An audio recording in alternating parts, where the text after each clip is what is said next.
أفلا يتدبرون القرآن. Bismillahirrahmanirrahim. Assalamualaikum warahmatullahi wabarakatuh. A'udzubillahi minasyaitonirrajim. Bismillahirrahmanirrahim. Asyhadu alla ilaha illallah wa asyhadu anna Muhammadar Rasulullah. Astaghfirullahaladzim. Astaghfirullahaladzim. Astaghfirullahaladzim. La haula wala quwata illa billahil aliyil azim.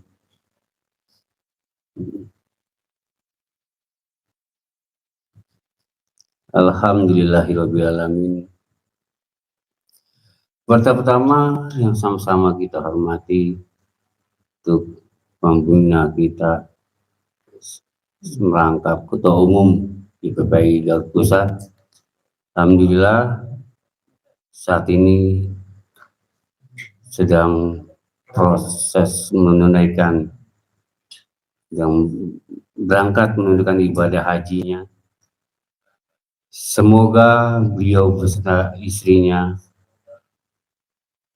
senantiasa Gusti Allah berikan kesehatan, dimudahkan, dilancarkan dalam proses ibadah hajinya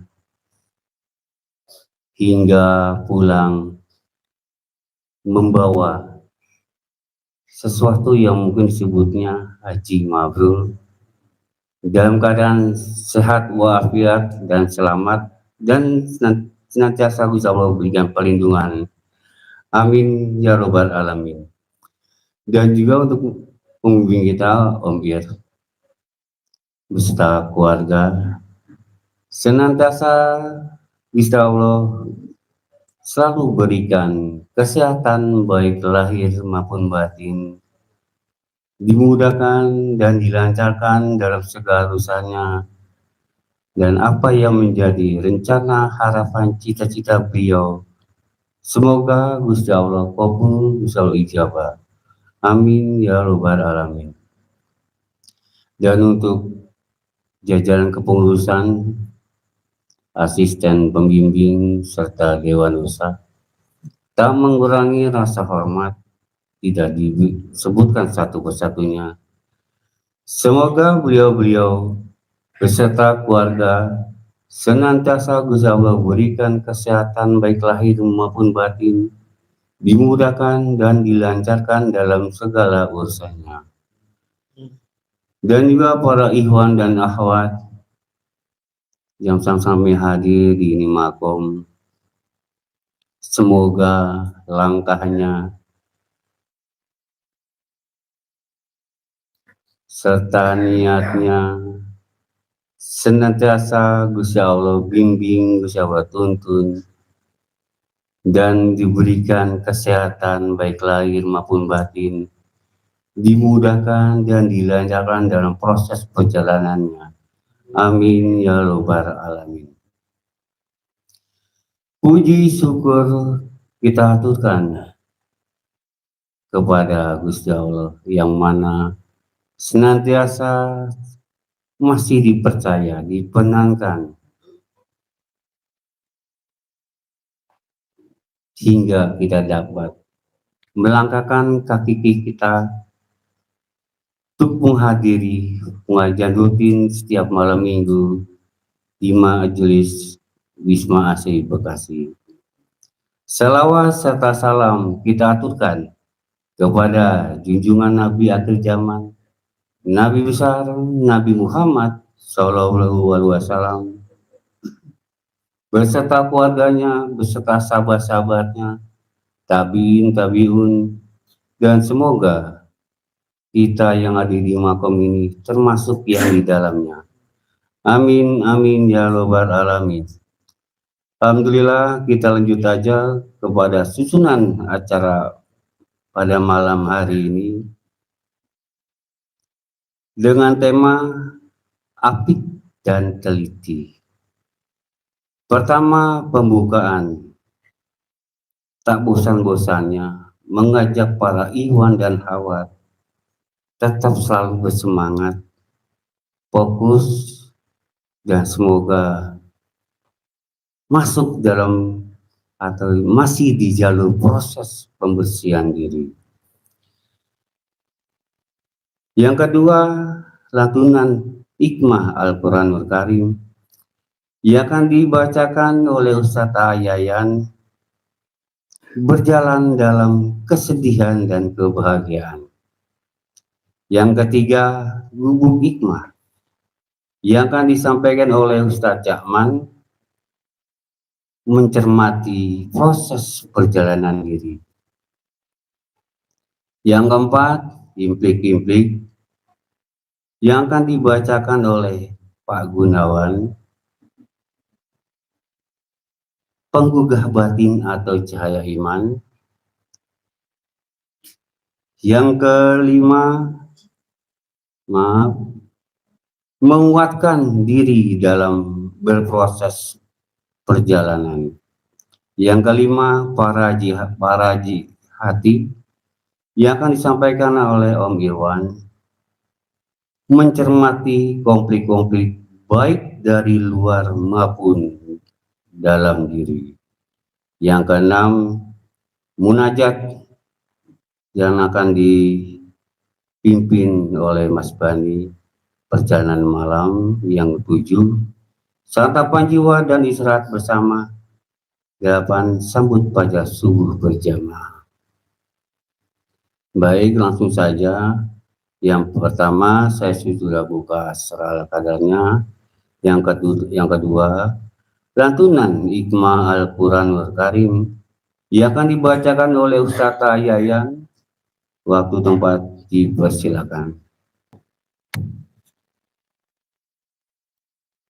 Bismillahirrahmanirrahim. Assalamualaikum warahmatullahi wabarakatuh. Waalaikumsalam.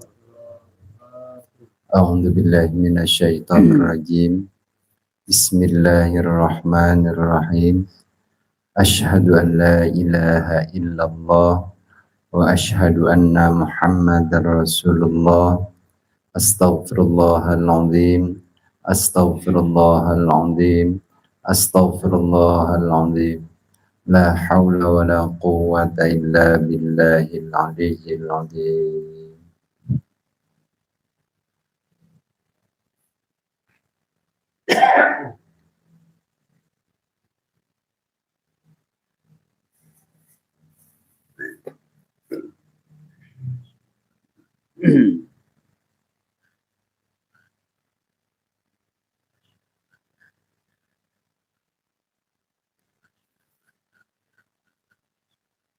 A'udzu billahi minasy syaithanir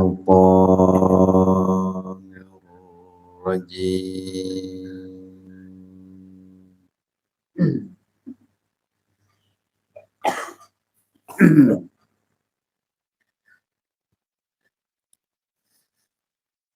Bismillahirrahmanirrahim.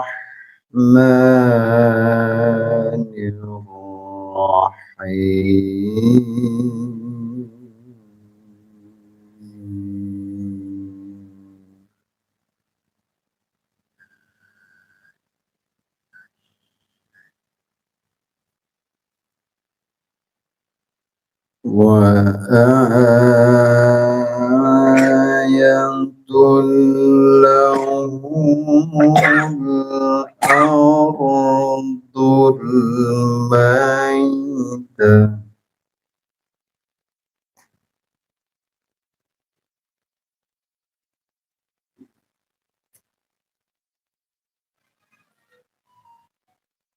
Ahyaynaha wa akhrajna minha habban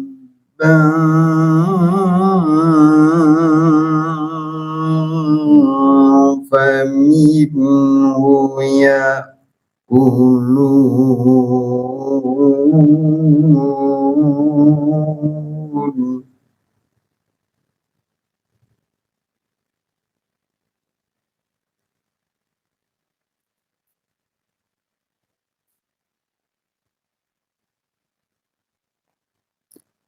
وجعلنا فيها جنات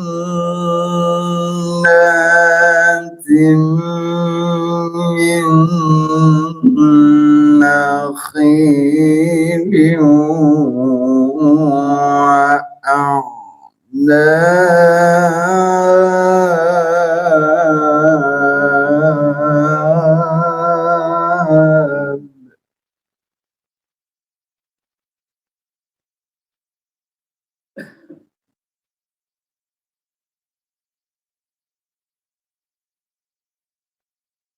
وأعناب وأعناب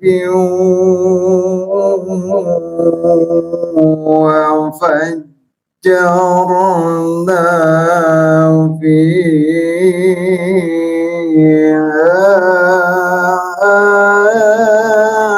من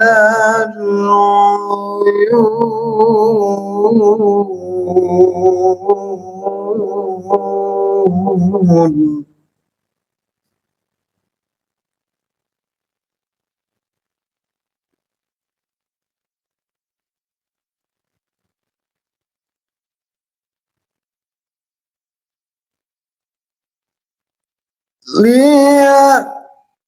ليأكلوا من ثمره وما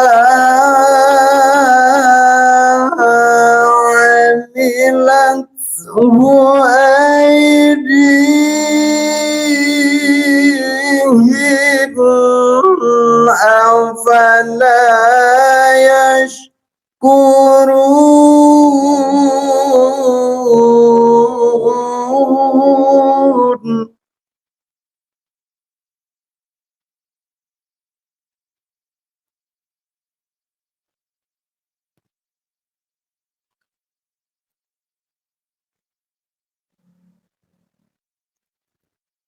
سبحان الذي خلق الأزواج كلها مما تنبت الأرض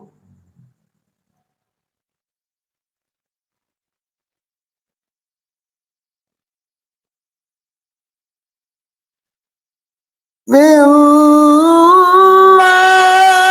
تنبت الأرض ومن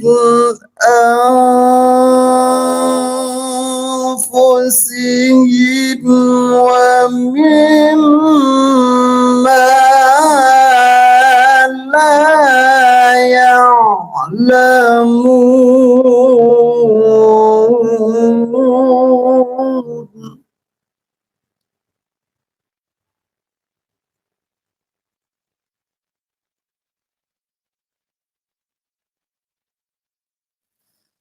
وآية لهم الليل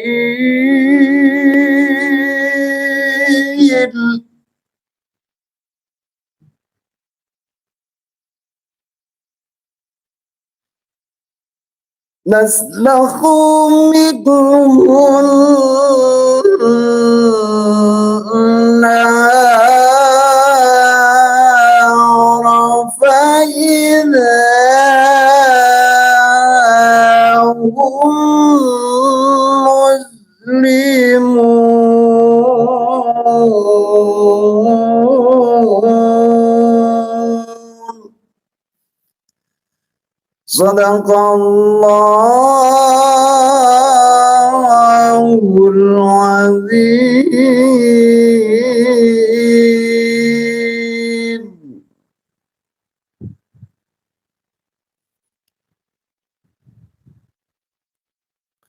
صدق الله العظيم wa sadaqa rasulun nabiyul habibul karim wa nahnu ala dhalika minasyahidina wa syakirina walhamdulillahi rabbil alamin.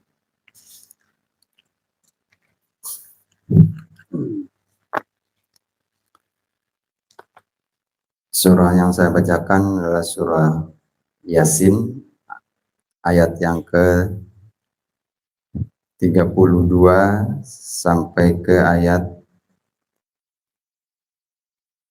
37. Saya akan bacakan artinya. Bismillahirrahmanirrahim, yang artinya ayat yang ke-32, dan setiap mereka semuanya akan dikumpulkan lagi kepada kami, dan suatu tanda kekuasaan Allah yang besar bagi mereka adalah bumi yang mati. Kami hidupkan bumi itu dan kami keluarkan daripadanya biji-bijian, maka daripadanya mereka makan. Dan kami jadikan padanya kebun-kebun kurma dan anggur, dan kami pancarkan padanya beberapa mata air, supaya mereka dapat makan dari buahnya dan dari apa yang diusahakan oleh tangan mereka. Maka mengapakah mereka tidak bersyukur? Maha suci Tuhan yang telah menciptakan pasangan-pasangan semuanya, baik dari apa yang ditumbuhkan oleh bumi dan dari diri mereka, maupun dari apa yang tidak mereka ketahui. Dan suatu tanda kekuasaan Allah yang besar bagi mereka adalah malam. Kami tanggalkan siang dari malam itu, maka dengan serta merta mereka berada dalam kegelapan.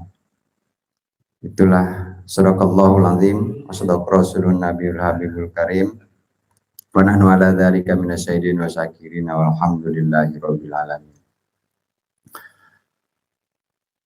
A'udzu billahi minasyaitonir rajim. Bismillahirrahmanirrahim.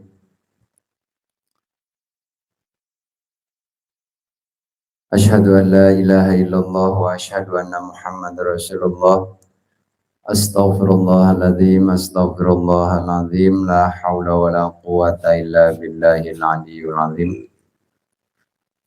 Bismillah, alhamdulillah, wassalatu wassalamu ala rasulillah, amma ba'du. Pertama-tama yang saya hormati Ketua Umum YPPAI Garut atau Pusat, Om Yai sekeluarga yang sedang melaksanakan rukun Islam yang kelima. Mudah-mudahan kita doakan diselamatkan dalam perjalanannya dan digampangkan segala urusan rukun dan rukun hajinya, dan mudah-mudahan sudah selesai di sana, mudah-mudahan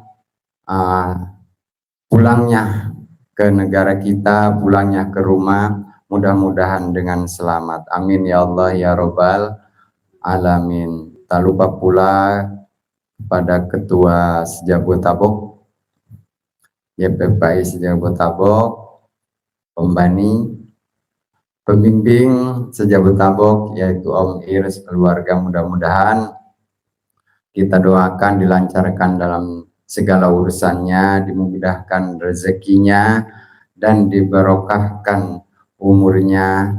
Mudah-mudahan Allah Subhanahu wa Ta'ala selalu dan selalu melindunginya. Amin ya Allah ya Rabbal alamin. Tak lupa pula pada pembimbing semuanya, dewan guru atau dewan pembimbing, saya tidak bisa disebutkan satu persatunya.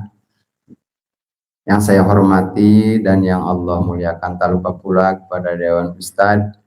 Alhamdulillah udah pada hadir di tengah-tengah kita, yaitu Ustadz Usman atau panggilannya Ustadz Cakman. Yang saya hormati pula Ustadz Sabar.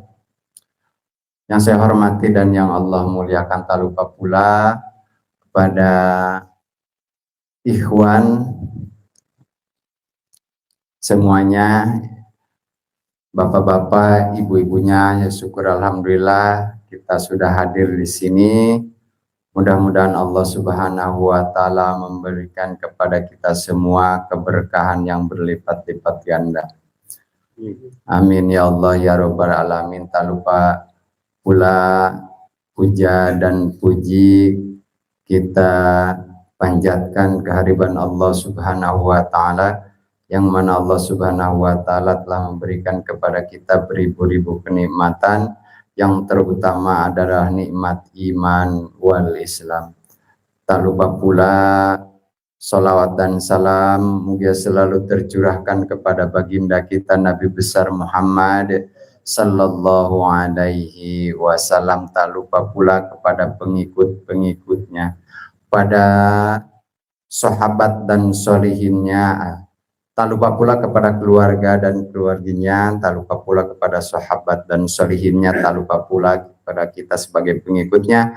Mudah-mudahan kita mendapatkan syafaat yang besar. Amin ya Allah ya rabbal alamin. Sebagai tambahan dari pembukaan tadi, kata MC atau protokol atau host tadi apa katanya? Wah, lupa juga jadi. Ya begitulah. Begitulah. Saya ingat hadis, kalau nggak salah begini hadisnya ya. Man salaka tariqan ilal ilmi salakallahu tariqan ilal jannah. Kalau nggak salah begitu ya Ustadz ya. Jadi artinya begini, siapapun yang mencari ilmu atau thalabul ilmi itu sama saja orang lagi bikin jalan untuk menuju surga. Jangan surga sana dulu ya, surga sini aja yang kita omongin ya. Surga itu kan kenikmatan, artinya kenikmatan. Yang syukur alhamdulillah yang niatnya mengaji ke sini sudah mendapatkan kenikmatan itu. Buktinya mana? Kopi, alhamdulillah. Pertama datang aja udah disuguhin kopi. Alhamdulillah, itu surga yang begitu tak disangka-sangka ya. Tapi kalau misalkan nggak ngaji ya nggak tahu juga ya kita ngopi atau enggak kalau di rumah. Yang lain-lainnya ya kerupuknya, gorengannya juga, alhamdulillah kenikmatan itu di sini saja udah terbukti yang begitu nyata, apalagi yang di sana. Ya, apalagi yang di sana. Wallahu a'lam. Cukup ya, segitu saja ya. Tambahan ini makan masih panjang ya. Oh, kan udah tadi panjang. Orang pelit dibenci orang. Ya, alhamdulillah. Mudah-mudahan yang sudah hadir di sini selalu Allah limpahkan taufik dan hidayahnya. Simpelnya itu adalah rahmat dari Allah Subhanahu wa ta'ala. Yang hadir, yang belum hadir mudah-mudahan tergugah atau doa kita yang selalu kita panjatkan, ikhwan-ikhwan yang belum bisa hadir, mudah-mudahan minggu depan, kalau nggak bisa minggu depan, bulan depan ya, doa seiring doa kita mudah-mudahan ikhwan-ikhwan atau dulu saudara-saudara kita bisa hadir nanti. Amin ya Allah ya rabbal alamin. Apalagi ya? Tan siap tadi. Belajar pelit sih begitu. Enggak, soalnya kalau ini suka lemas gitu loh. Ya. Lemas mikirnya. Iya. Kalau kata itu alasan gitu ya. Wih, malaikat apa? Malaikat ngeles itu. Alhamdulillah ketemu sekarang malaikat ngeles. Alhamdulillah. Ya mudah-mudahan kita semua, cuman saya hanya NB, kalau bahasa dulu itu NB. NB dari pembukaan, menguatkan pembukaan, semoga pembukaan ini mendapatkan berkah, acara demi acara, dari acara pertama alhamdulillah, acara pembukaan tadi, di acara pembukaan yang kedua ya alhamdulillah saya sendiri ya. Mudah-mudahan acara demi acara setelah saya, mudah-mudahan acara kita lancar, amin ya Allah ya rabbal alamin. Dari saya mohon maaf lahir batin. Wassalamualaikum warahmatullahi wabarakatuh. Bismillahirrahmanirrahim. Assalamualaikum warahmatullahi wabarakatuh. Waalaikumsalam. A'udzu billahi minasyaitonir rajim. Bismillahirrahmanirrahim. Asyhadu an la ilaha illallah wa asyhadu anna Muhammadar Rasulullah. Astaghfirullahaladzim, astaghfirullahaladzim, astaghfirullahaladzim. La haula wa la quwwata illa billahil aliyyil azim. Bismillah, alhamdulillah, wassalatu wassalamu ala rasulillah Sayyidina Muhammad bin Abdullah wa ala alihi wa sahbihi wa man wala wa la hawla wa la quwwata illa billah. Sama-sama kita hormati pembina kita di Majelis YPPI Jawa Tapok dan juga merupakan Ketua Umum YPPI Pusat, Om Jenal, yang alhamdulillah udah berangkat ya Pak. Proses menunggu keberangkatan, semoga diberi kesehatan lahir dan batin, kemudahan, kelancaran, dan haji yang mabrur, dan bisa memajukan YPPI ke arah yang lebih baik. Juga mukarramah yang sama-sama kita hormati pembimbing kita di Majelis YPPI Jawa Tapok, Om Irwan. Semoga beliau juga selalu senantiasa berada di dalam kesehatan lahir dan batin, diberi kekuatan lahir dan batin, dan juga ditambah keberkahan, kemuliaan, dan juga dipermudah segala urusan-urusan beliau, urusan dunia ataupun akhirat beliau, juga berada di dalam lindungan dan naungan kasih sayangnya Gusti Allah Subhanahu wa Ta'ala. Juga para pengurus di Majelis YPPI Jawa Tapok yang tidak saya sebutkan namanya satu persatu, namun tidak mengurangi rasa hormat, rasa sayang, dan rasa cintaku kepada mereka. Baik. Dan juga yang sama-sama kita hormati juga Ustadz Yayan yang tadi telah membacakan lantunan ayat suci Al-Quran. Semoga beliau selalu senantiasa berada dalam kesehatan lahir dan batin, dipermudah segala urusan-urusan beliau, ditambah keberkahan di dalam rezeki beliau, dan diberi kemanfaatan di dalam ilmu-ilmu yang telah beliau sampaikan. Koordinator Ustadz yang merupakan pembawa acara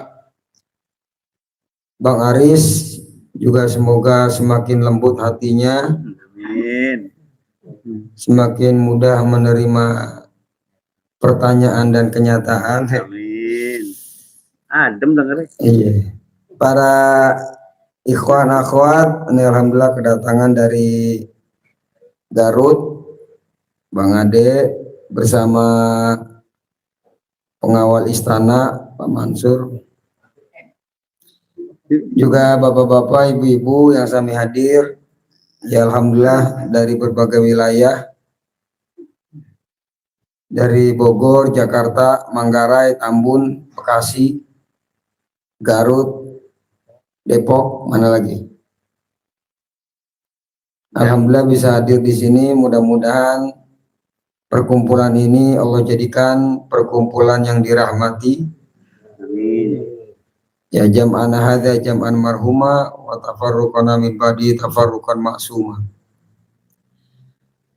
Semoga kita juga semua selalu senantiasa berada di dalam kesehatan, baik lahir maupun batin, sehat jasmani, sehat rohani, ditambah keberkahan di dalam rizki kita, di dalam ilmu, amal, dan lain sebagainya, diberi kemudahan dalam setiap urusan-urusan kita, dikabulkan hajat-hajat kita, hajat dunia maupun akhirat kita, juga selalu dipandang oleh Gusti Allah dengan pandangan kasih sayangnya, dan semoga kita juga semua dikumpulkan bersama orang-orang yang senantiasa memperbaiki diri, orang-orang yang mendapat pandangan khusus dari baginda Rasulullah SAW. Baiklah para hadirin dan hadirat yang dirahmati Allah, ini tadi temanya menyikapi. Salah ya. 2, 3 mencermati. Oh, mencermati. Ya, mencermati proses perjalanan diri, ya kan? Ya, boleh. Iya. Alhamdulillah beliau sekarang udah dapat ilham lagi. Kemarin ilhamnya putus, makanya nggak ada tema. Sekarang dapat ilham lagi. Temanya mencermati proses perjalanan diri.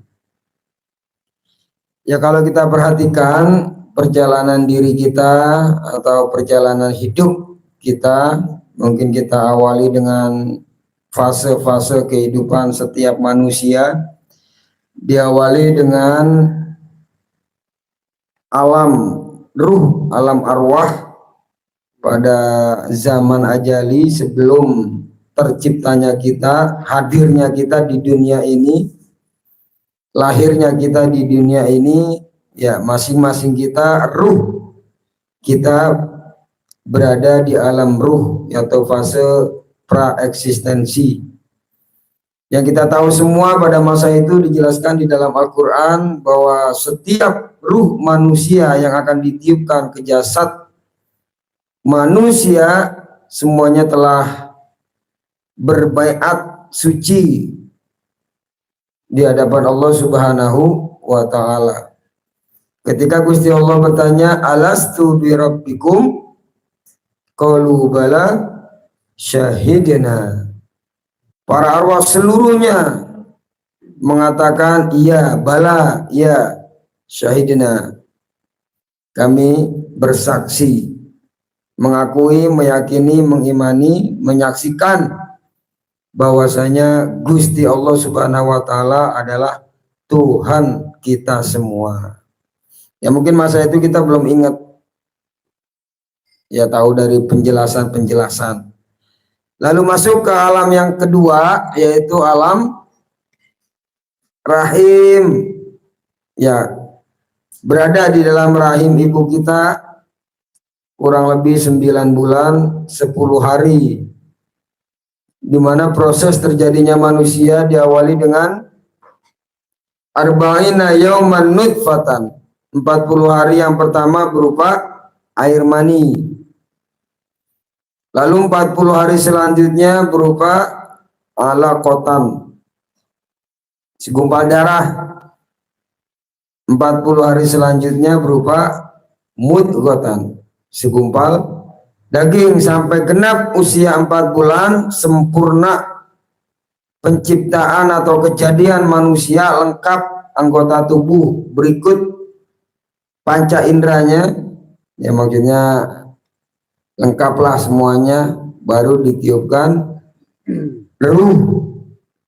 Ya maka Allah mengutus malaikat untuk meniupkan ruh kepada janin tersebut pada usia 4 bulan. Selain itu pada masa itu dicatat rizkinya, ajalnya, amalnya atau nasibnya, syakiyun am sa'idun, bahagia atau celaka. Itu sudah tercatat ketika kita berada di dalam rahim ibu kita usia 4 bulan. Lalu fase selanjutnya perjalanan hidup kita, perjalanan diri kita dari alam rahim menuju ke alam dunia. Lahir kita dengan membawa tangisan, sedangkan sekeliling kita semuanya tertawa bahagia. Dan kita berharap di saat kita lahir membawa tangisan dan sekeliling kita tertawa bahagia, maka di saat kita nanti meninggalkan dunia, kita yang tertawa bahagia dan sekeliling kita yang menangis. Gitu ya, kalau kebalik ribet. Lahir kita nangis, sekeliling kita ikut nangis, sedih. Ya, banyak kejadian lah bayi-bayi yang sudah dilahirkan tapi malah ditelantarkan. Ya, ada yang dibuang lah, macam-macam. Dan jangan sampai juga ketika nanti kita meninggalkan dunia, udah datang ke dunia kita nangis, meninggalkan dunia pun kita nangis, sekeliling kita ketawa bahagia. Syukurin mati juga. Harapan kita lahir ke dunia nangis kita, tapi sekeliling kita bahagia kan, pada senang, padahal kita nangis cerita.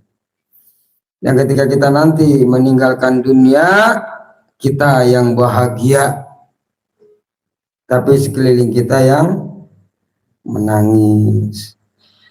Di alam dunia ini adalah alam ujian. Ya, kemarin kita baca tuh dalam buku karya klasik kitab tasawuf, memelihara hak-hak Allah, dari Asy-Syaikh Al-Haris bin Asad Al-Muhasibi, bahwa emang nyatanya dunia ini merupakan tempat ujian. Ya, ujian ini nggak harus kelihatannya yang nggak enak, yang sedih-sedih, enggak. Yang senang-senang juga termasuk ujian, yang enak-enak juga termasuk ujian. Ya, bahkan hidup mati di dalam surat Al-Muluk, alladzi khalaqal mauta wal hayata liyabluwakum ayyukum ahsanu amala. Semuanya ujian, yang kaya ujian, yang miskin juga ujian. Beratan mana kira-kira, yang kaya apa yang miskin? Ayo.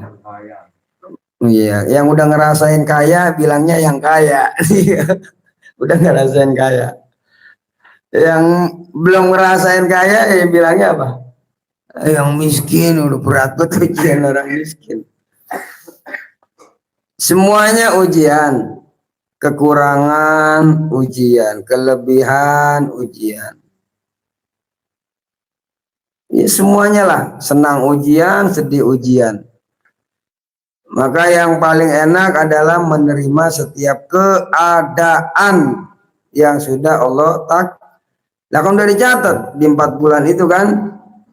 Nih, si fulan nanti rezekinya segini doang, dia mah bagian kerja apa gak, ya udah dicatat setiap hari kita rezekinya, amalnya udah dicatat semuanya.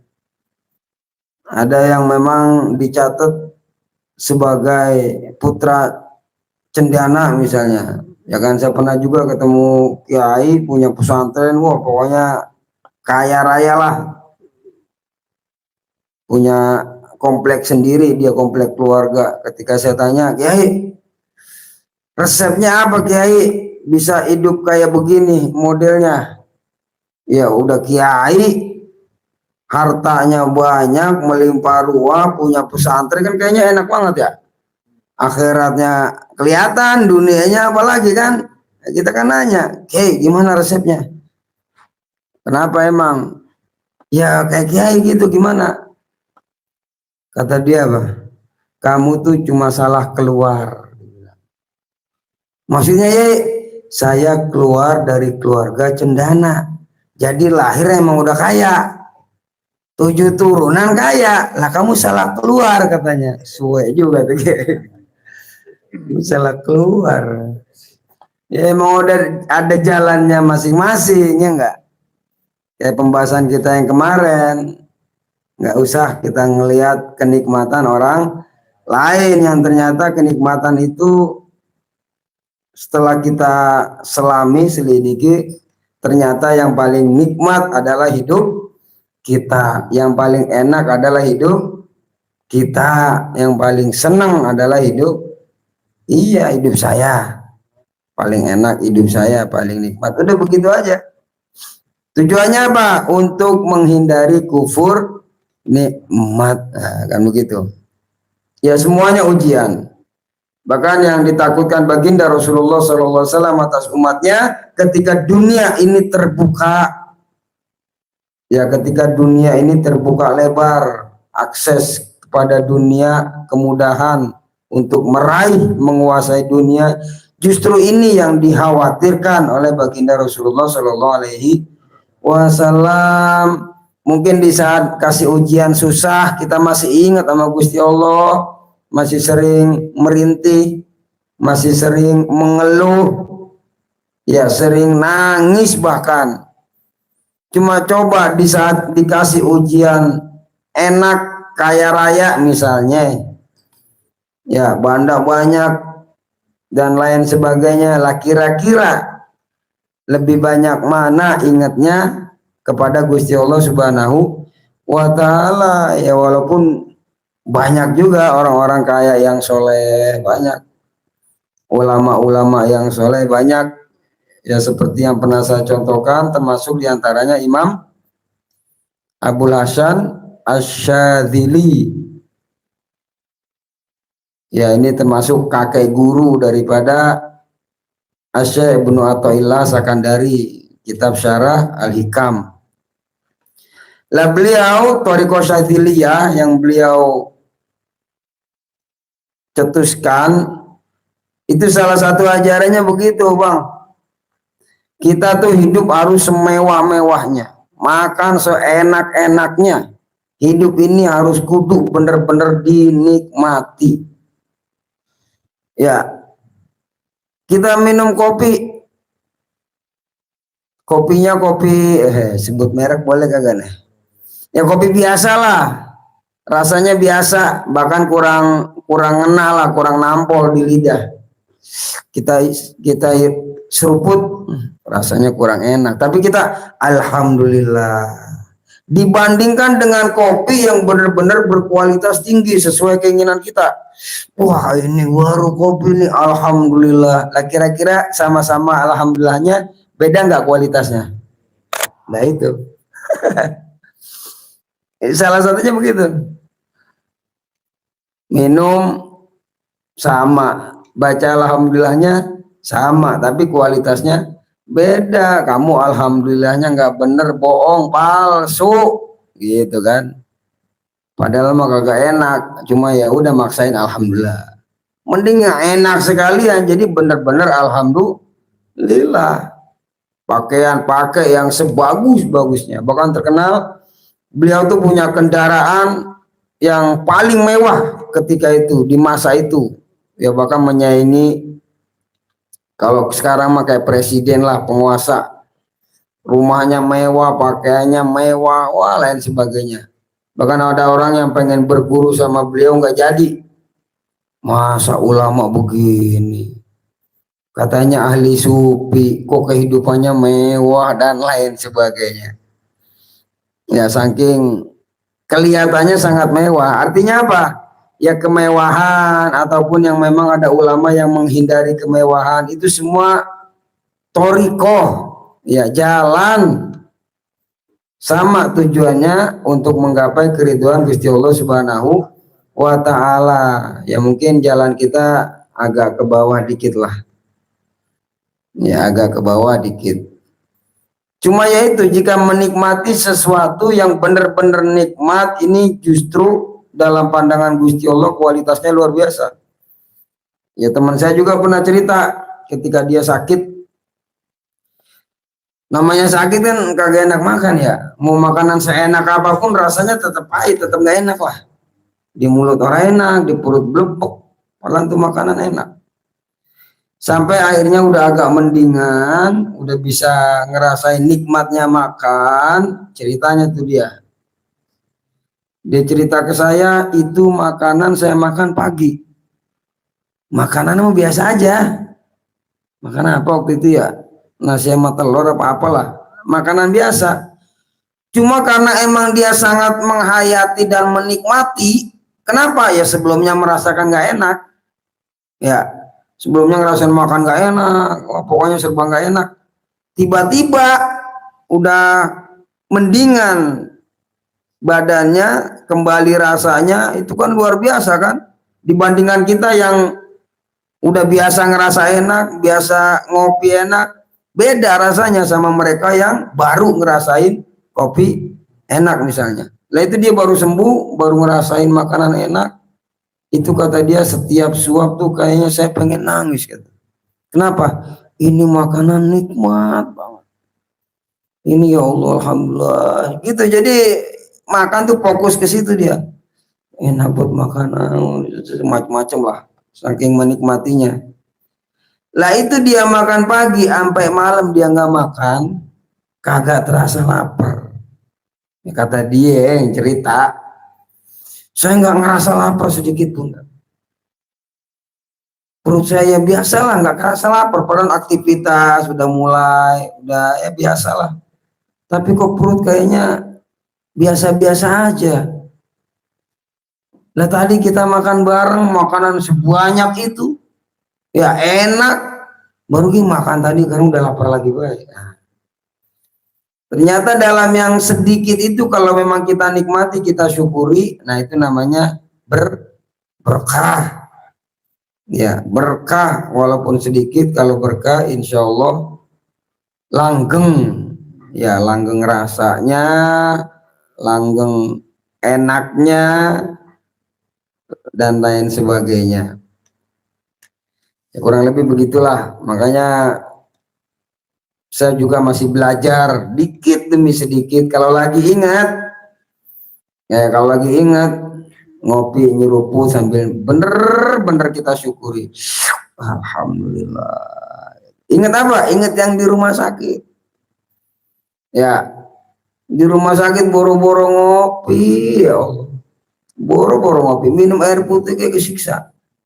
Ada yang malah nggak boleh minum air putih, diimpus, diimpus, makanan dari infus, minuman dari infus. Coba lah kita masih dikeresakan bisa menikmati seseruput, ya seruputan kopi pahit misalnya.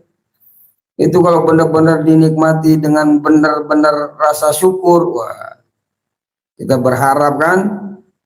Makanya ingat yang pernah kita bahas waktu itu, perkara yang sepele tapi ternyata mulia, besar, agung di sisi Allah Subhanahu wa Ta'ala. Apa itu?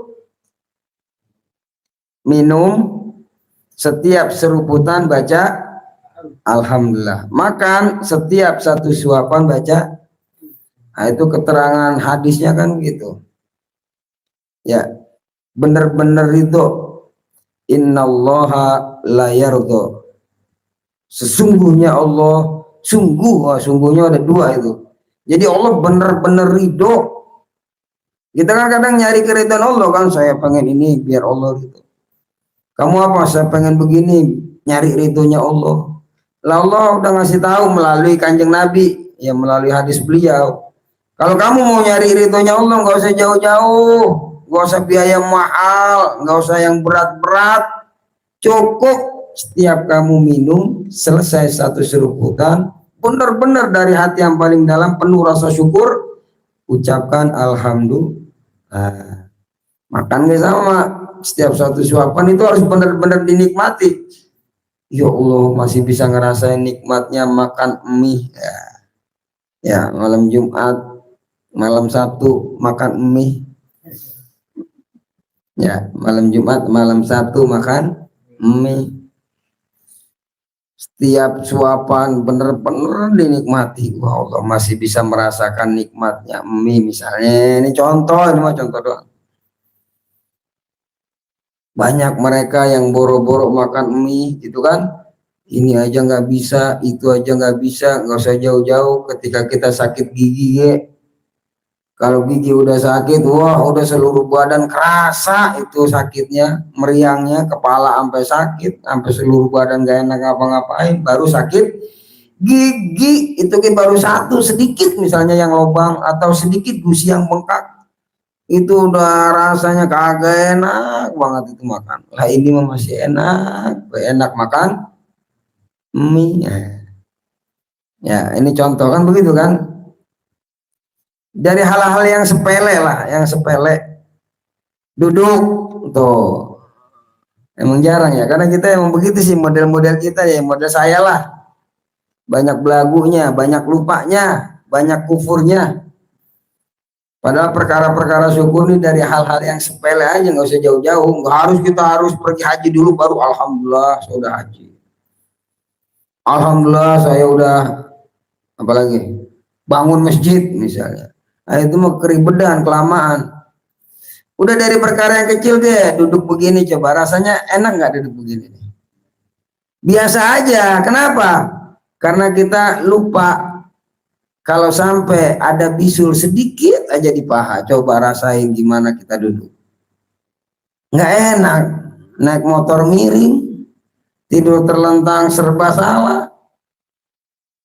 Tapi duduk begini kok enak lah. Ya Allah, alhamdulillah bisa duduk begini. Misalnya ya bisa selonjoran, bisa nyender, lain sebagainya. Itu kan perkara yang menurut kita sepele kan, menurut kita kecil. Nah itulah salah satu macam-macam ujian yang kita harus bisa menyikapi. Kita upayakan ujian itu bisa menjadi satu kenikmatan. Ya salah satu filosofi kopi pahit kan begitu. Siapa sih yang doyan kopi pahit? Awal-awalnya saya sendiri nggak doyan. Ya bahkan berpikir kopi pahit kok diminum gitu kan. Ada kopi manis enak, rasanya manis, malah minumnya kopi pahit. Aneh awal-awalnya mah. Tapi sekarang kalau dikasih kopi ya pengennya yang pahit, ya kan begitu. Artinya apa filosofi yang bisa kita ambil? Kalau yang pahit aja bisa kita nikmati, gimana yang manis, kan begitu. Ujian yang pahit aja bisa kita nikmati, gimana ujian yang manis, lah kan begitu ya. Kurang lebihnya begitu. Makanya yang biasa hidup susah, ketika dapat hidup senang ya tambah nikmat. Ketika dapat hidup susah ya emang udah biasa. Makanya Kanjeng Nabi kalau tidur di mana? Pelepah korma Kanjeng Nabi mah. Hah? Merem. Oh kalau tidur merem ya. Ketika sahabat negur ya Rasulullah, gimana sih ya kita punya para sahabat punya kekasih. Ya kayak kita lah misalnya Bang Aris sebagai koordinator Ustadz Yayan tidur di pelepah korma. Coba Ustadz, kita datang beliau lagi tidur, tahu-tahu di badannya nyeplak itu pelepah korma. Coba gimana perasaan kita Ustadz? Bahagia bukan? Senang betul. Gitu dong, kali-kali ngerasain susah. Tapi sahabat ya Rasulullah, itu badan apa nyeplak begitu? Kalau engkau mau kasur yang paling mahal akan kita siapkan, bahasa kita begitu. Nggak tega lah ngeliat Rasulullah begitu kan? Kata Rasulullah nggak usah, udah. Emang dunia mah begini. Dunia tuh ibarat kita dalam perjalanan musafir, kita hinggap di suatu tempat doang buat istirahat. Habis itu kita pergi lagi. Relatif singkat, ya kita mau ke Garut mampir ke rest area, ya kan lamaan perjalanannya atau lamaan di Garutnya daripada lamaan di rest area. Ya, kayak sekarang dah umur kita udah nggak kerasa, ada yang udah kepala 4, kepala 5, kepala 6 dan lain sebagainya, nggak kerasa, sangat singkat. Nah ya kan begitu. Nah itu kembali ke fase apa tadi, alam dunia yang merupakan ujian dan juga ladang, tempat beramal, tempat mencari bekal, tempat untuk persiapan untuk kehidupan setelah kehidupan di dunia. Setelah kehidupan di dunia kita masuk ke alam barzakh. Ya. Barzakh artinya alam pemisah antara kehidupan dunia dan kehidupan akhirat. Itu namanya alam barzakh. Sangat tipis. Kalau dalam surat Ar-Rahman kan keterangannya bainahuma barzakhul la yabghiyan. Sama bahasanya barzakh. Seperti yang kita lihat di laut ada dua air yang terpisah. Yang satu tawar, yang satu asin, terpisah dengan pemisah yang namanya barzakh, sangat lembut. Begitupun alam barzakh, itu pemisah antara kehidupan dunia dan akhirat. Masuk kita ke alam barzakh yang tentunya durasi kehidupan kita jauh lebih lama, jauh lebih panjang dari kehidupan kita di dunia. Ya buyut-buyut kita atau ya orang tua kita, siapalah generasi di atas kita, 7 generasi, 8 generasi, itu kan udah di kuburan ratusan tahun kan, ratusan tahun, bisa 200 tahun di kuburan, padahal usianya cuma 60, 70 waktu hidup. Di alam barzakh lebih lama. Nah itu sebagai tempat apa ya, cek hasil dari kehidupan di dunia. Makanya sendirian di situ di kuburan. Makanya ada yang nanya ke saya, Ustaz, kenapa sih kalau orang meninggal tali pocongnya harus dilepas? Saya jawab, gerah Bu, dalam tuh pengap, makanya kudu dilepas biar nggak kegerahan. Sendiri, coba bayangin kita di kuburan sendiri. Ya, kayak orang mimpi. Ya, kayak kita mimpi lah, cuma kalau mimpi kan kita bangun lagi tuh. Wah, gue cuma mimpi. Nah kalau orang mati udah orang bangun lagi, sadar-sadar udah di dalam kubur. Ruh kita digenggam oleh Gusti Allah, dicatat amal kita di tempat namanya Illiyin, lalu dikembalikan lagi ke dalam jasad kita. Nah disitulah tes nyali kita. Ya, spot jantung. Kalau emang orang soleh, santai. Banyak pembelanya, amal soleh ngebela, bacaan Qur'annya ngebela, atau ibadah-ibadah yang lainnya ngebela. Tapi belangsak kalau sampai kita kehabisan bekal, nggak ada pembela, nggak bisa jawab pertanyaan siapa? Mungkar Nakir. Ya dari situ makanya dia nyatakan raudhah min riyadil jannah.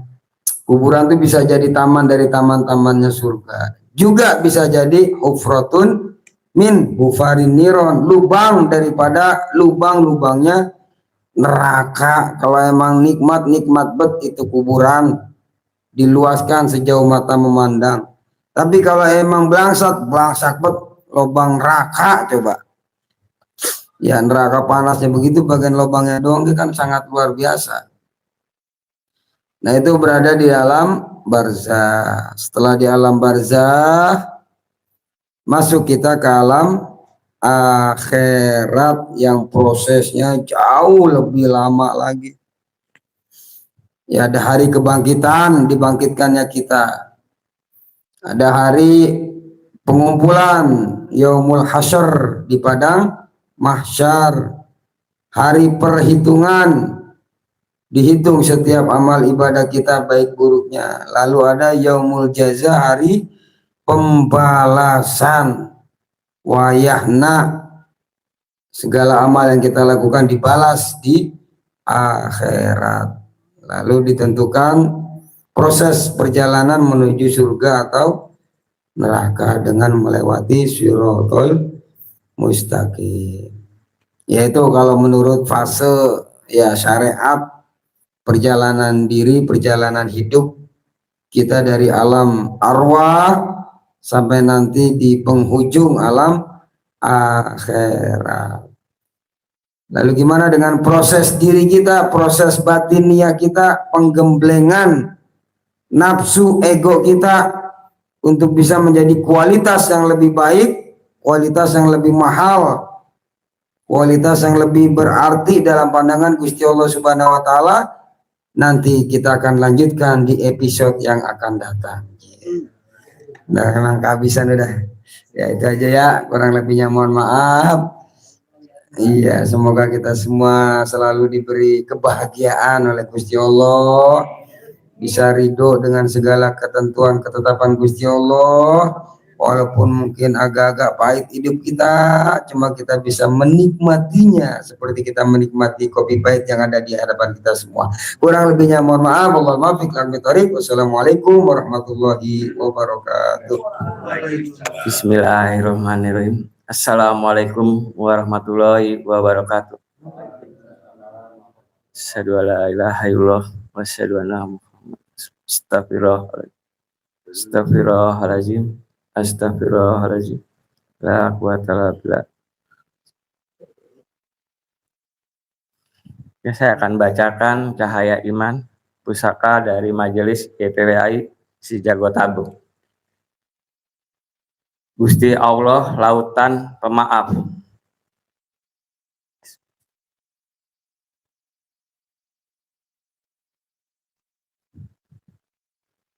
Jangan risau dan jangan cemas bila kita merasa sudah terlalu banyak berbuat dosa. Sejak sekarang segera dihentikan. Jangan terlena enak-enakan, nanti keburu mati. Lantaran urusan mati tidak ada orang yang tahu kapan waktunya. Kepastiannya hanya pada Allah yang Maha mengetahui. Usahakan melaksanakan taubat dari sekarang dengan jalan takwa dan ibadah kepada Allah yang Maha Pengasih dan Penyayang. Segera sujud meminta ampun kepada Allah yang Maha Adil sebelum kita mati, supaya mulus nantinya, tidak ada penagihan.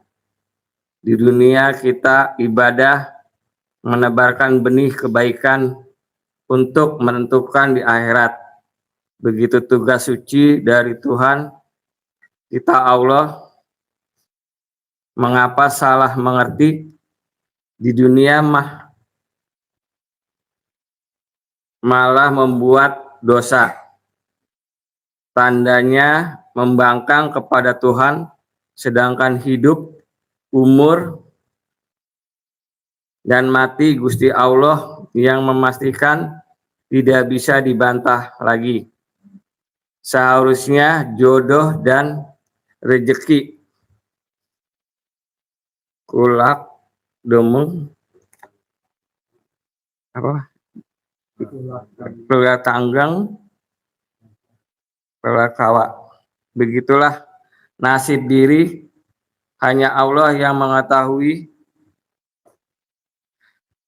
Hendak lari kemana jika kita membangkang kepada Allah yang pasti hanya menumpuk dosa saja. Kenyataannya yang membangkang kepada Allah ialah meninggalkan ibadah,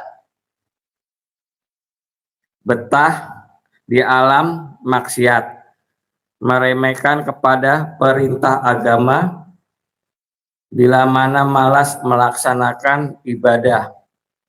Ini ciri ngebangkang kepada Allah Ta'ala.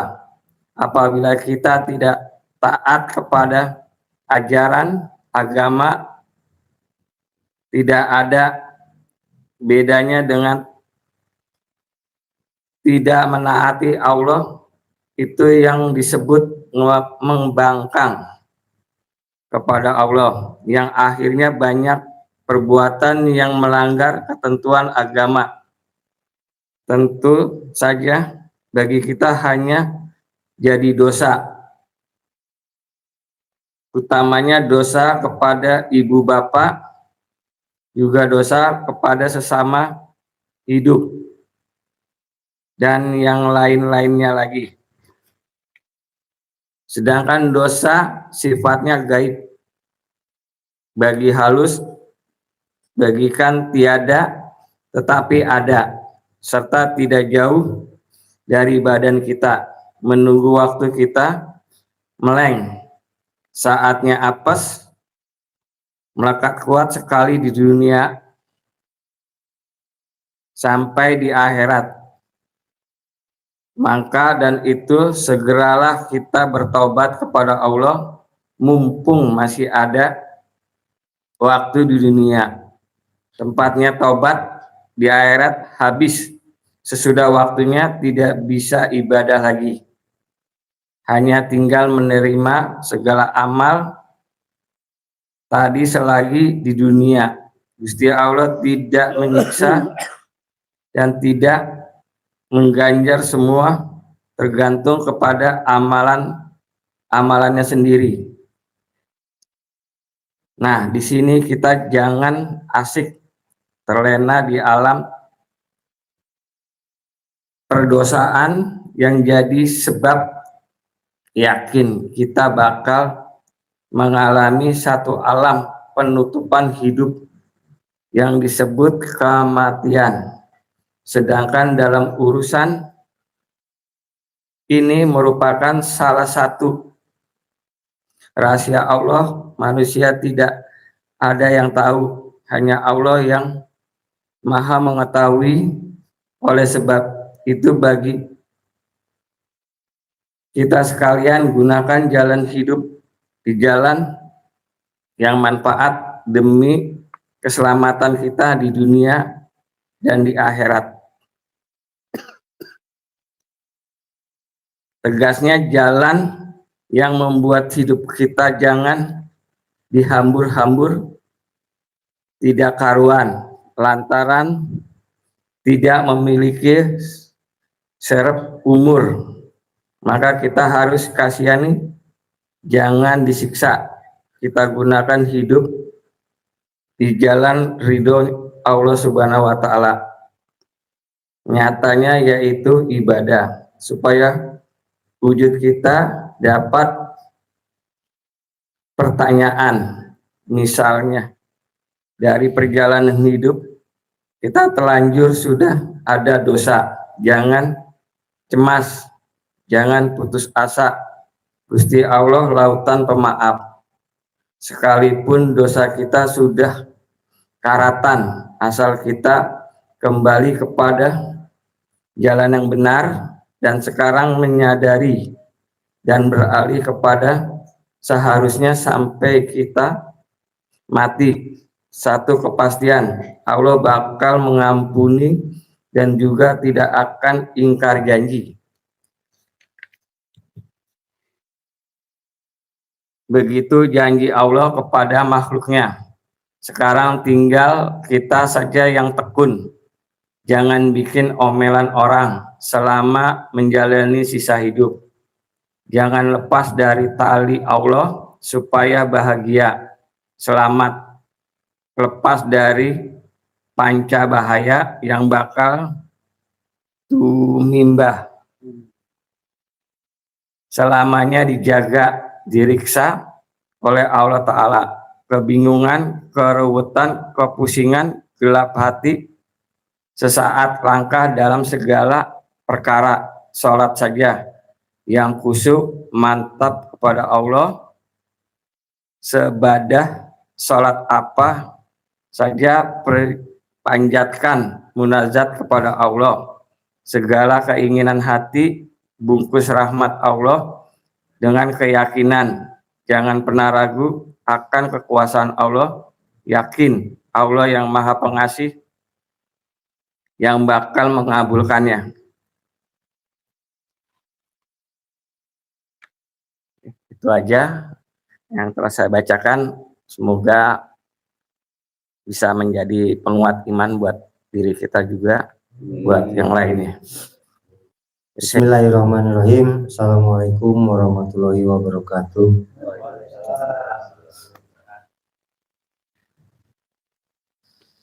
A'udzubillahi minasyaitonirrajim. Bismillahirrahmanirrahim. Asyhadu an la ilaha illallah wa asyhadu anna Muhammadar Rasulullah. Astagfirullahaladzim, astagfirullahaladzim, astagfirullahaladzim. La haula wa la quwata illa billahil aliyyil azim.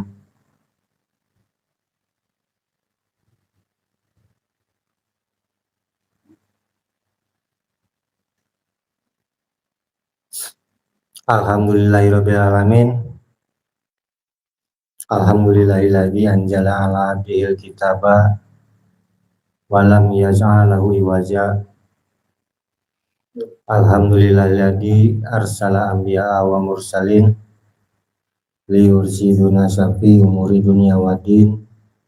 Wassalatu wassalamu ala nabiyyina Muhammadin sohibil ayati bayinati wal mu'jizati bayurati wa ala alihi wa sahbihi wa tabi'ina wa tabi'ihim ila yaumiddin. Asyhadu an la ilaha illallah wahdahu la syarikalah wa asyhadu anna Muhammadan abduhu wa rasuluh la nabiyya ba'da. Amma ba'du.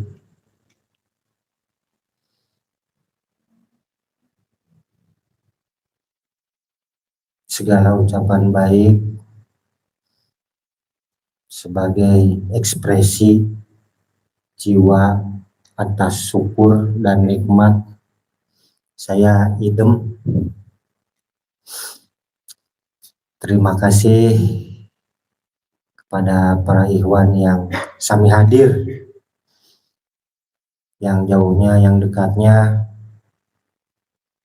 yang di dunia nyata, dunia maya, kaum ibu juga kaum bapak,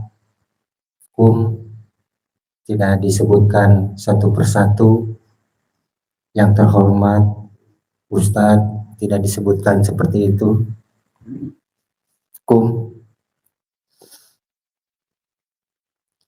Semoga apa yang kita selalu upayakan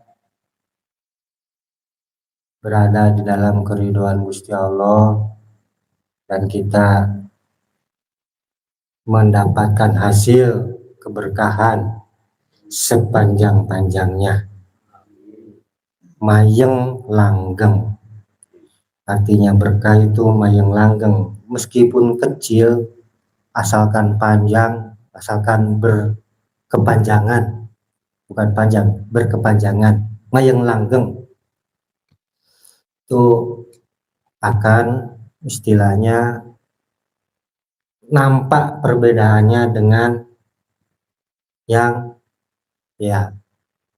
biasa lah, atau yang tidak ada keberkahan, atau apa istilahnya, akan kelihatan karena yang diukur bukan materi, bukan keberhasilan materi, tapi keberhasilan, keunggulan, ketangguhan jiwa.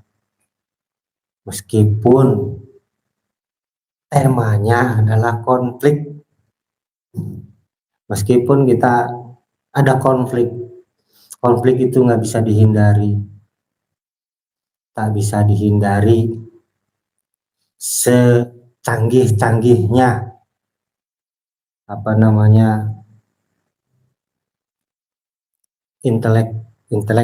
intelektual, secanggih-canggihnya tetap akan ada potensi konflik dari diri, konflik pasangan hidup, bisa teman, bisa istri, pasangan hidup, atau partner, teman. Bisa konflik juga orang tua dan saudara, sakasur, sekujur, konflik diri, sakasur, konflik pasangan hidup, sadapur, orang tua dan saudara. Terus sasumur, konflik sosial, terus meningkat itu konflik dengan majikan, konflik dengan apa? Pemerintah atau pemimpin, konflik dengan apa lagi? Masalah ekonomi, banyak konflik di dalam hidup kita, dan itu sudah tercatat di dalam Al-Quran, termaktub, tidak secara gamblang disebutkan, tapi contoh kejadian atau kisah, lebih kepada kisah ya Pak Ustaz. Misalnya kisah Nabi Ibrahim adalah contoh konflik dengan orang tua, tapi bagaimana menyikapinya, ikuti kita cara menyikapinya itu. Tetap cool katakan apa cool dingin. Kalau kita menjawab, katakan dengan cara yang baik, kan sudah diajarin cara yang baik untuk menjawab pertanyaan dengan orang tua begini, Nabi Ibrahim kan itu, atau cool, jiwanya cool, dingin, tidak terbakar. Emangnya beneran Nabi Ibrahim dibakar api yang mana? Saya pertanyaannya itu aja. Saya sih merasa atau bukan menyimpulkan, apalah, berpendapat, punya persepsi, karena di sana ada konflik, maka api yang membakar Nabi Ibrahim itu api konflik, bukan api yang fisik, api yang kebakaran, api apa? Ya, api fisik. Gitu. Saya sih menangkap seperti itu esensinya. Dan yang paling pokok konflik itu konflik dengan teologis, artinya ketauhidan, konflik dengan Tuhan, dengan Gusti Allah, tidak mengakui otoritas Gusti Allah, itu yang paling bahaya. Paling bahaya itu. Kalau konflik dengan sesama hidup, hablum minanas, bisa masih kita ditata lah, diperbaiki, bertobat dan beramal soleh, menyesal dan mau memperbaikinya, itu bisa. Tapi dengan Gusti Allah, bagaimana caranya? Apa disebutkan dalam Al-Quran? Syirik itu bagian konflik dengan Gusti Allah. Teologis itu bagian ketauhidan. Itu yang perlu ditata, yang perlu disadari sejak awal. Gitu. Jadi kita itu memang setelah dewasa sih sebetulnya konflik.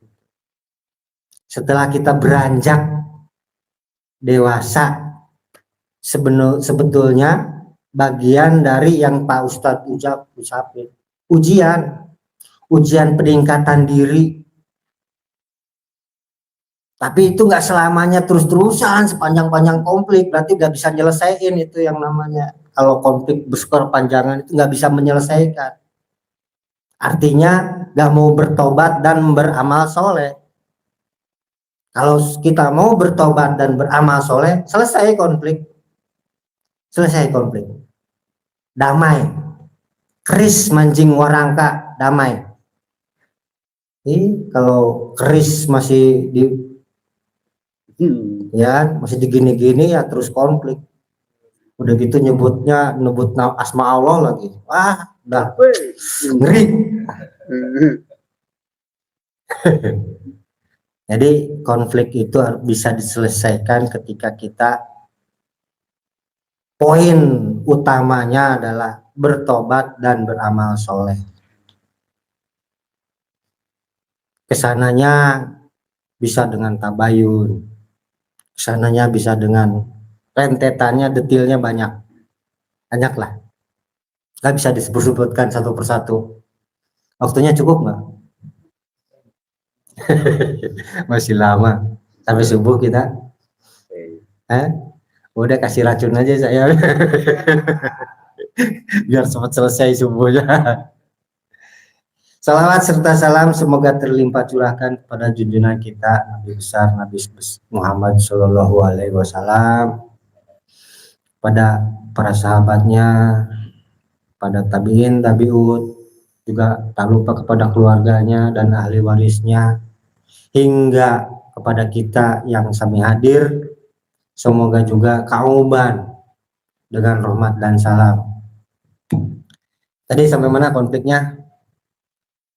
Pokok pertama sebelum melebar kemana-mana di luar dari sedapur, artinya sosial, majikan, pemerintah, negara, bangsa, kesananya ke atas terus. Sebelum itu selesaikan konflik yang 4. Konflik diri, pasangan hidup,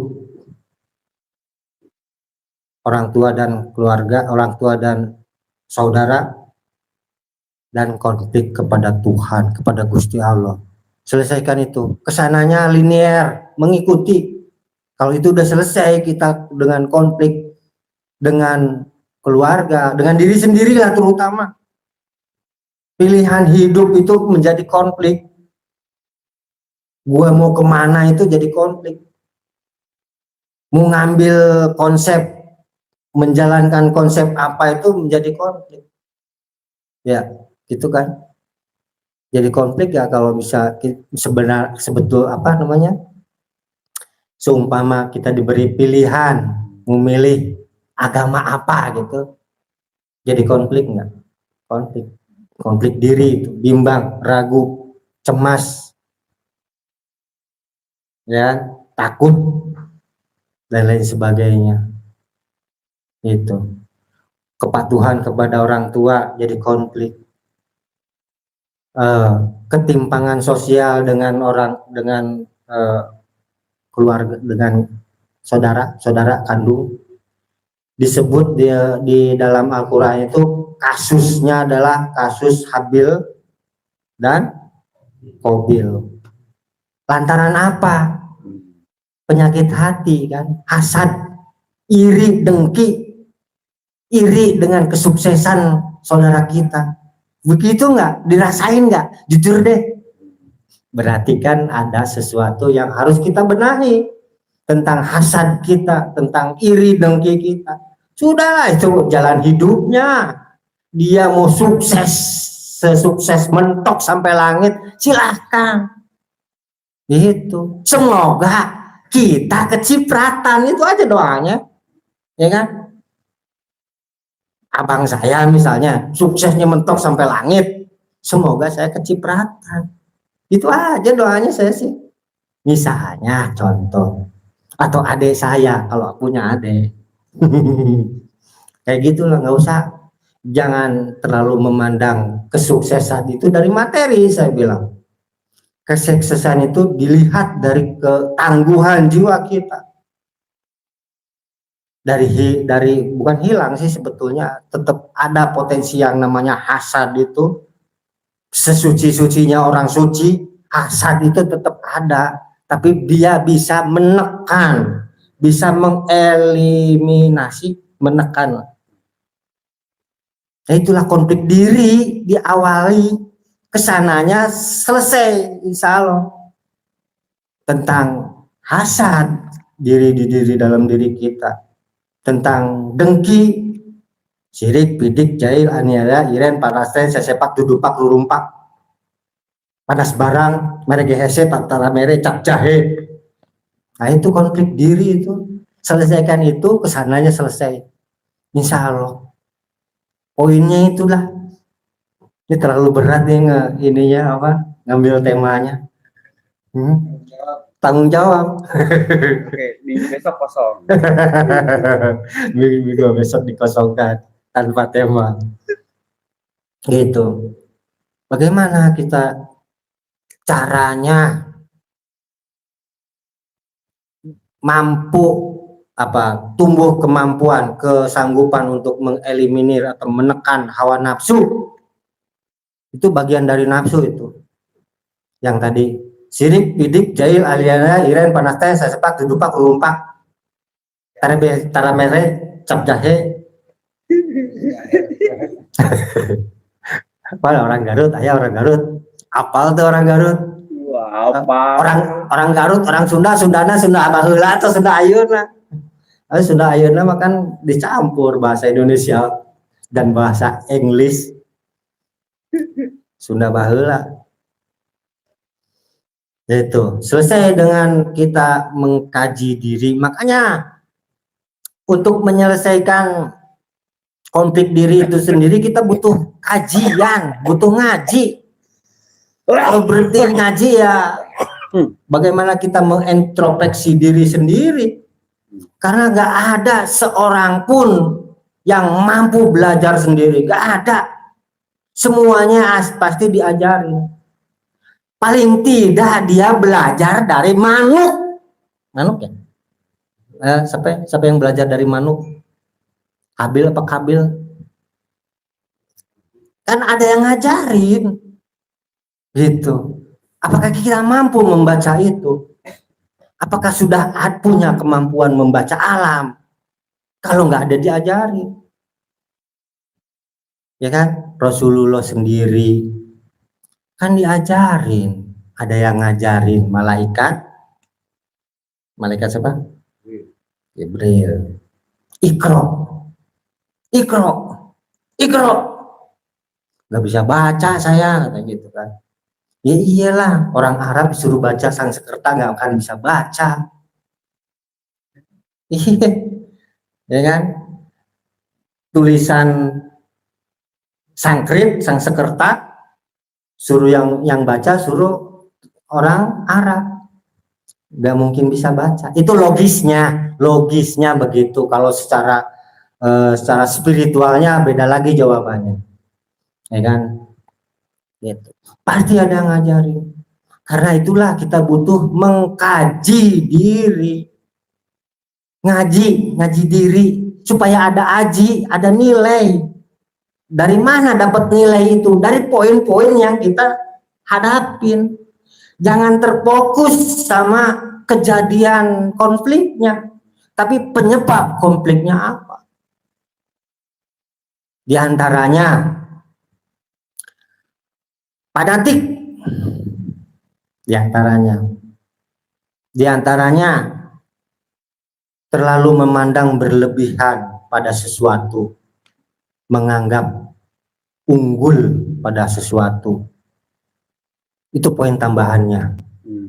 Yang paling dasar, kebodohan kita, ketidakpahaman kita terhadap sesuatu perkara. Syirik itu karena kita tidak memahami esensi, memahami hakikat. Gitu. Maka harus belajar itu supaya kita paham hakikat. Hakikatnya kemana, maka kita akan berhenti konflik. Konflik dengan Gusti Allah, tidak memahami hakikatnya Gusti Allah.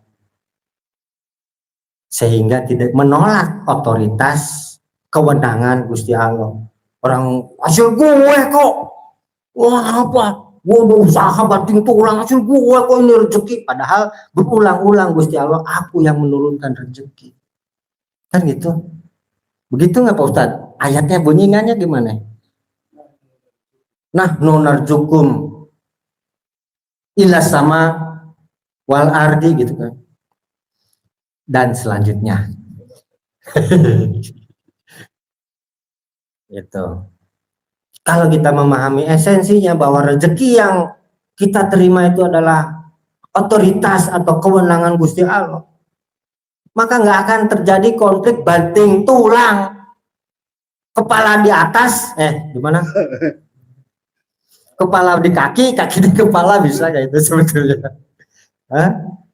Apa yang kepalanya di kaki, kakinya di kepala? Undur-undur. Ya kurang lebih begitulah. Izin sebentar, maaf.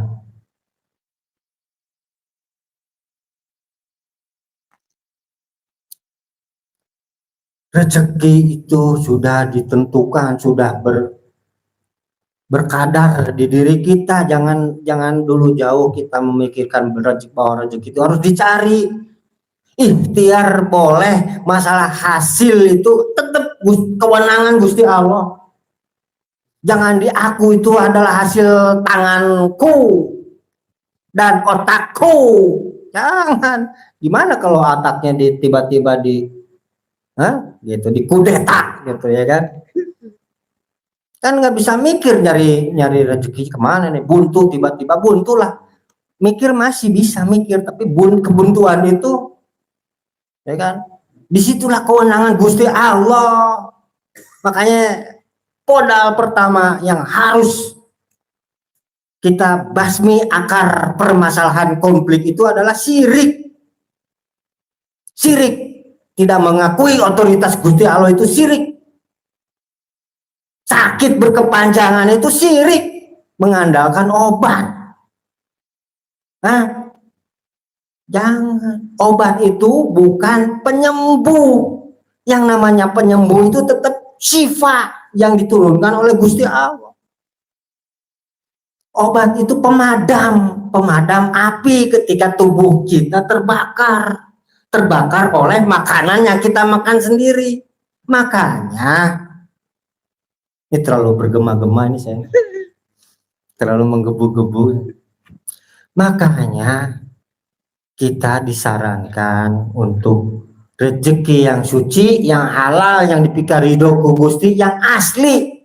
Kalau yang asli sendiri saja, kalau bukan yang aslinya untuk kita, itu akan jatuh, akan ya kan, udah di tangan ini berudul gitu kan bisa, ya kan, gitu nggak? Misalnya sudah ada di piring gitu, tinggal nyuap gitu, piring jatuh, itu bukan rezeki asli kita sebetulnya. Tapi kita kan sayang kalau 5 menit, ya. Kalau belum 5 menit sayang. Itu tanda ciri yang harus kita baca. Ya sudah, kita kumpulkan. Kalau sayang, rezeki ayam berikan kepada ayam. Saat itu kita belum waktunya memakan rezeki yang itu. Konsepnya gitulah, filosofisnya. Enak gak rokoknya Pak Ustadz? Enak kan, tarik. Jangan mengharamkan hal yang sudah halal. Pak Ustadz doyan rokok, beki nggak rokok, beki halal.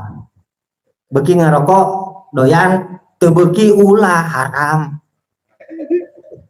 Kalau nggak doyan rokok, jangan ngerokok, haram. Itu nikmat yang harus kita syukurin. Karena penyakit itu bukan dari soal barangnya yang kita konsumsi, tapi cara mengkonsumsinya. Cara mengkonsumsinya, cara mendapatkannya. Itu menjadi halal dan haramnya itu. Kalau sudah di depan mata, kecuali yang ditentukan adalah haram, sudah berapa poin di dalam Al-Quran, 13 atau berapa, kurang lebih lah, saya lupa. Daging, babi, darah, hammer, dan ada berapa rentetannya, itu sudah ditentukan keharamannya. Selain itu sudah, silakan. Dianggap mubah juga silakan lah. Ya, gitu. Benar nggak? Haram kalau ngerokok di angkot, hujan, ventilasi, jendela ditutup semua, haram. Karena di angkot ada orang ibu, ada anak-anak, ada orang hamil, haram. Nah, kita yang harus tahu diri, nggak akan jadi konflik. Karena kita meraba diri, tahu diri dulu. Oh iya, kita lagi berada di mana. Menjadi sadar diri. Oh iya, nggak usah ngerokok lah di dalam angkot ini, gitu. Atau di dalam bis ini, gitu. Jadi persoalan itu tuh harus kita lah yang cermat. sendiri. Karena ada mabuk yang tidak minum alkohol. Hati-hati itu. Al-Quran menyebutkan, lu nggak minum alkohol, tapi lu mabok. Jangan sampai kita tuh mabok informasi yang belum tervalidasi. Mabok nggak sebenarnya kita nih? Mabok oleh informasi yang bejubel, akhirnya menjadi jadul di dalam kepala itu berkecamuk, menjadi konflik. Gue harus milih yang mana nih? Kata ini begini, kata itu begitu. Nanyai 100 orang, jawabannya 101. Jadul. Tepat kusir di dalam kepala dengan diri sendiri. Ya, selesaikan konflik dengan diri. Eliminir yang namanya nafsu. Sudah ada ketentuannya, nafsu lawaman, nafsu yang paling bawah apa? Sabuiyah, bahimiyah, syaitoniah. Nah itu dieliminir dulu. Selesai itu, insya Allah selesai dengan konflik yang ada di atas. Orang tua, saudara, pasangan hidup, orang tua, saudara, apalagi sosial, pemimpin, insya Allah selesai. Kita sudah menganggap diri kita sudah selesai, kita menganggap itu belum selesai. Itu cuek jadinya, bukan cuek nggak peduli secara apa namanya sistematis. Kita harus ikut di dalam andil di dalam penyelesaian konflik. Artinya cuek, kita tidak tersentuh lah, karena ada benteng di diri kita yang disebut takwa itu. Takwa itu benteng yang berlapis, penjagaan yang berlapis. Mulai dari benteng, pos jaga, satpam, CCTV, anjing galak. Itu posisi takwa kita itu harus seperti itu. Penjagaannya berlapis. Mulai dari benteng, pos jaga, satpam, CCTV, anjing galak. Gitu, harus diisyaratkan seperti itu. Boleh diartikan lah, boleh di masing-masing diresapi apa itu benteng. Silahkan itu mah, karena yang memvalidasi keterangan itu pribadi masing-masing, meskipun informasinya banyak. Karena ilmu itu sebelum menjadi ilmu itu harus ada pengalamannya dulu, barulah disebut soheh itu karena ada pengalamannya. Kalau ilmu sekedar menyerap informasi jadi sampah, nantinya jadul jadi sampah di otak, di kepala, menjadi penyakit. Akhirnya penyakit di dalam, karena konflik diri itu penyakit itu nggak ada. Saudara-saudara, ingat ya, penyakit itu bukan sunatullah. Penyakit itu akibat perbuatan tangan-tanganmu sendiri. Di dalam Al-Quran jelas. Gak ada penyakit itu. Gak ada. Maka Bapak sering bilang, cadu gering orang YPPAI. Kalau sampai nyampe ke sana, cadu gering. Kalau kita sudah mengeliminir konflik itu tadi, konflik diri, cadu itu apa bahasa Indonesianya? Antipati, tidak akan terkena karena sudah ada benteng. Cadu gering, cadu miskin, tekaci miskin, tekaci bahasa Indonesianya, nggak aci harus diulang gitu kan. Tekaci miskin, cadu gering, itu nggak ada, bukan fitrah. Sakit itu proses diri ketika salah jalan, salah melangkah, yang terutama salah memahami. di awal. Paham itu level mana sih? Level keempat. Tahu sih sudah, mengerti sudah. Level ketiga berarti. Level ketiga harus ketika dipaham itu gagal gitu, gagal memahami. Akhirnya apa? Timbul penyakit. Lantaran konflik tadi. Coba memahaminya. Insya Allah.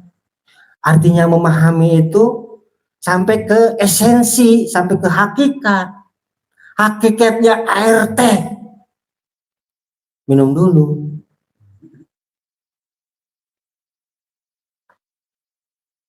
Gitu. Jadi sakit itu bukan salah makanan, bukan salah makanan, salah mikir.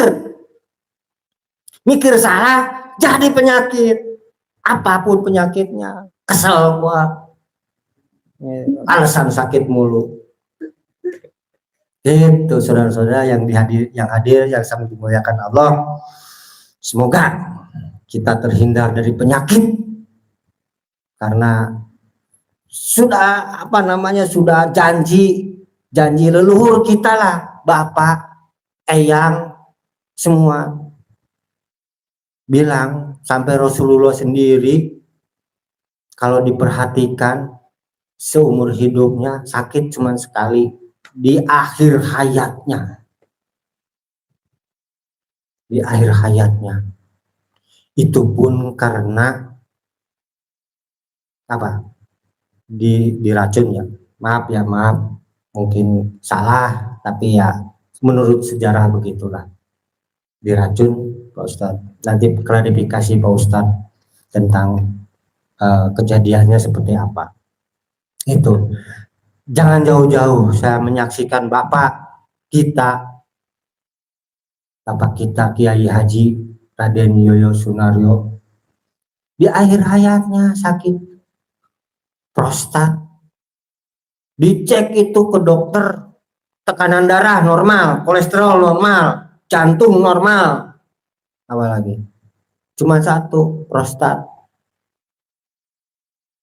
Prostat ya karena kesibukan ceramah kesono kemari, pada akhirnya ya kan menahan kencing, menahan adrenalin. Itu lantaran adrenalin. Kalau prostat itu mengendap di apa? Mengendap di mana? Di testis apa di apa? Ya itulah di bagian alat vital. Adrenalin dari otak, dari kepala itu mengendap. Adrenalin itu apa sih Pak Ustadz kalau bahasa kita? Bahasa ininya nafs. Bahasa syar'inya nafs itulah. Karena nafs itu berjalan di aliran darah, betul kan? Syaiton berjalan di aliran darah, itulah adrenalin. Adrenalin yang berjalan di aliran darah mengendap di alat vital menjadi apa tadi? Prostat.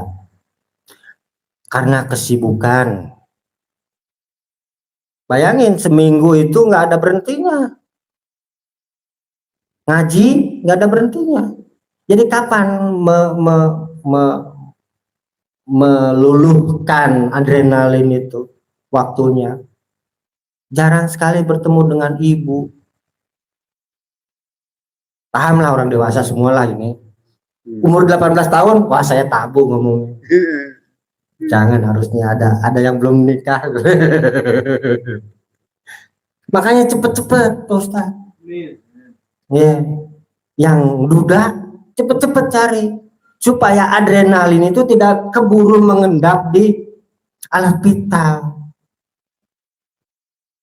Itu karena puncaknya adrenalin akan luluh ketika kita akan luntur, akan luluh ketika kita berhubungan dengan istri. Paham nggak maksudnya? Begitulah kira-kira. Jangan terlalu vulgar gitu, karena ini ya kan bukan membahas tentang medis, tapi dari sisi spiritual, dari sisi ajaran, semuanya dibahas, semuanya harus diketahui, harus dibahas, harus diguar. Tanggung jawab, mungkin hari ini tanggung jawab saya ngaguar itu apa? Tabayun bukan? Ya. Kembali ke konflik. Jadi hal yang pertama itu antara syirik. Yang kedua zolim. Zolim itu dari mana? Intelektual. Tadi jadul di dalam kepala itu. Kita menjadi zolim. Dia tahu prinsip tapi tidak tahu melaksanakannya, bagaimana caranya. Intelektual itu paham prinsipnya begini begitu dipraktekkan salah, akhirnya menindas, gitu kan. Akhirnya menindas dengan prinsipnya itu zolim. Yang kedua. Yang ketiga bakhil menjadi konflik. Biang keladinya atau akar permasalahan konflik itu apa tadi? Bisa disebutin syirik yang pertama, yang kedua zolim, yang ketiga bakhil, yang empat jahil. Obatnya apa jahil? Harus kita hindarin orang yang jahil, atau ucapkan selamat, atau ya kan, balas dengan kebaikan. Malu nantinya. Ada di surat Al-Furqan, jahilun qalu salama. Gimana Pak Ustaz? Ada apa enggak? Halo, Pak Sadaqallahul-Azim. Ustaz.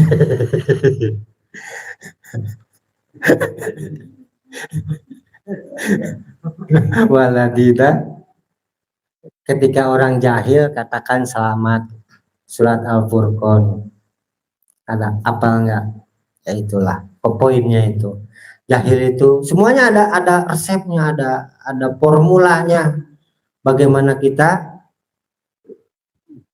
supaya tidak terhindar dari konflik itu. Semua ada jawabannya. Semua ada jawabannya. Yang perlu kita cermati, yang perlu kita supaya kita mengerti, paham, ya mengkaji. Sering-seringlah ngaji diri gitu. Gini ngaji apa nih? Ngaji apa nih kita sekarang? Enggak, judulnya ngaji kuping, dengerin gitu. Salawat serta salam semoga terlimpah curahkan kepada junjungan kita Nabi besar Muhammad Shallallahu Alaihi Wasallam. Jadi poin atau akar dari konflik itu dari diri. Selesaikan dengan diri. Bagaimana mengeliminir yang namanya bakhil, mengeliminir yang namanya jahil, mengeliminir dengan yang namanya dolim dan syirik gitu. Ya belajar, terus belajar, jangan berhenti. Ngaji, terus ngaji. Kaji. Sampai orang Indonesia mah punya setelan walaupun belum ke tanah suci, Pak Haji. Ya itu. Artinya pandai mengaji, Pak Haji. Bukan Pak Haji, bukan Pak Haji, pakai H, tapi pakai K. Pak Haji. Gitu nggak Pak Om? Bang. Halo, Mas Ino. Oh, ada yang ngeledekin lo di YouTube lo. Oh ya sebelahnya tidur mulu katanya. Itu, kaji terus sampai kita itu ada transenden, ada peningkatan, melampaui kemampuan pada umumnya, melampaui kesanggupan pada umumnya. Orang mah hanya sanggup ngangkat 5 kilo sambil berdiri nahan begini, jangan bergerak selama 2 jam. Kita mah bisa nahan 5 jam. Transenden, ada peningkatan diri, ada melampaui batasan-batasan pada umumnya.